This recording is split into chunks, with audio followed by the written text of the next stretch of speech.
সবাই যদি খারিজ হয়ে যায়, সবাই যদি মুক্তি পেয়ে যায়, তাহলে কি এটা প্রমাণিত হলো যে ওই জন্য ওখানে কেউ মরে নাই?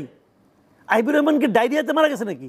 আমরা 21শে আগস্টে, মাসুদ কামাল আপনার কাছে একটু আসে, 21শে আগস্ট গ্রেনেড হামলার মামলার যে দণ্ডপ্রাপ্ত সব আসামি খালাস পেয়েছে, বিচারিক আদালতের রায় অবৈধ বলেছে হাইকোর্ট। তো 21শে আগস্ট নিয়ে তো অনেক কাহিনী আছে, সেটা আপনি জানেন। শেষ পর্যন্ত যে সেটা নিয়ে আপনার অবজারভেশন শুনবো। সেই সাথে মির্জা ফখরুল ইসলাম আলমগীর বলেছেন যে এটার মাধ্যমে প্রমাণিত হয় যে তারেক রহমানের বিরুদ্ধে যত মামলা ছিল সব ষড়যন্ত্রমূলক মামলা। দেখেন, এই দুটা কিন্তু দুই ধরনের, দুইটাকে এক করে দেখা কোনো আমি মনে করি ঠিক না। মির্জা ফখরুল ইসলাম আলমগীর যেটা বলেছেন, উনি অতি সরলীকৃত একটা মন্তব্য করেছেন।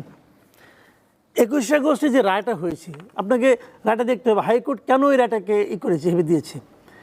সে বলছে যে এই মামলাটা ওই আদালতের যেভাবে তারা দ্বিতীয়বার তদন্ত চেয়েছে এবং ওখানে দিয়ে ওই তদন্ত রিপোর্টে দেওয়ার কথা ছিল ম্যাজিস্ট্রেট কোর্টে, তো ওই কোর্টে দেওয়াটা এটা ওইভাবে এটা মানে আপনার সিস্টেমেটিক প্রবলেম, মানে এরর ছিল, যে কারণে ওদের এখতিয়ারই নেই এই মামলার বিচার করার। এই পয়েন্টে এই মামলাটা তারা খারিজ করে দিছে। এখন তার মানে ঘটনা কি ঘটে নাই?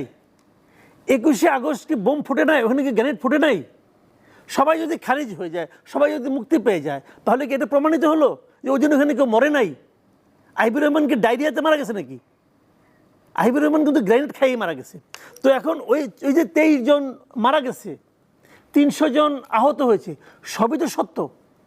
এবং এর চেয়ে নৃশংস, এর চেয়ে নির্মম কোনো ঘটনা তো ঘটতে পারে না। আপনি ভাবেন তো, আপনি পারবেন? আপনাকে দেবে 1 কোটি টাকাও দেই যে আপনি বাসা, আপনি বিল্ডিংয়ের ছাদ দেখেছেন নিচে 20 জন লোক আছে, একটা ইট দিলাম যে ওই লোকগুলো মাথার উপরে ফেলান, আপনি ফেলাতে পারবেন?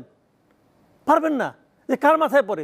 আর ওরা এখানে এই 1000-10 লোকের মধ্যে গ্রেনেড ফেলেছে, মানে এর চেয়ে ভয়ঙ্কর কিছু হয় না। ঘটনা তো ঘটেছে। এখন এইটা আপনার সিস্টেমেটিক এররের কারণে এই মামলাটা উনি খারিজ করে দিয়েছেন। তাহলে পাবলিকের কাছে মেসেজটা কি যাচ্ছে?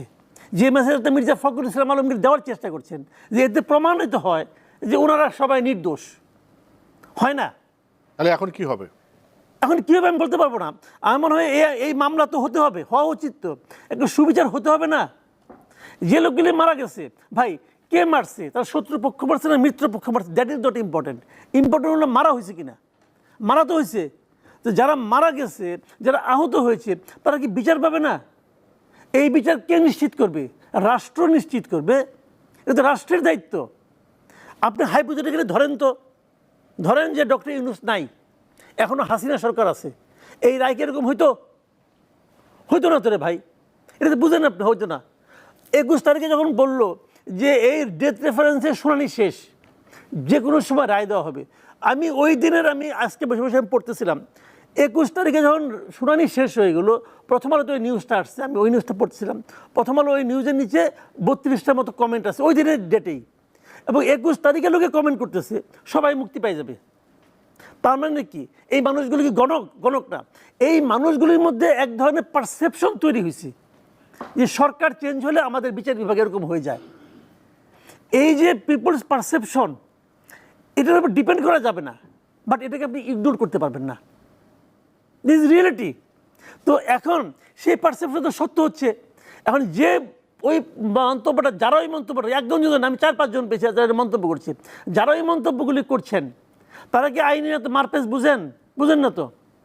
আপনি যদি আপনি আইনের দিক দিয়ে ধরেন, যে ইস্যু, যে পয়েন্টে উনি এটা খারিজ করে দিয়েছেন, point is okay, valid point, কিন্তু যে ওই মামলাটা ওখানে যাওয়ারই কথাটা ওই জায়গায় যাবে, ওই জায়গায় গেছে, অতএব এটা হবে না। একদিকে কিন্তু ঠিক আছে, কিন্তু তার মানে এই নয় যে ঘটনাটা ঘটে নাই। তার মানে এটাও নয় যে এখানে কেউ অপরাধী না।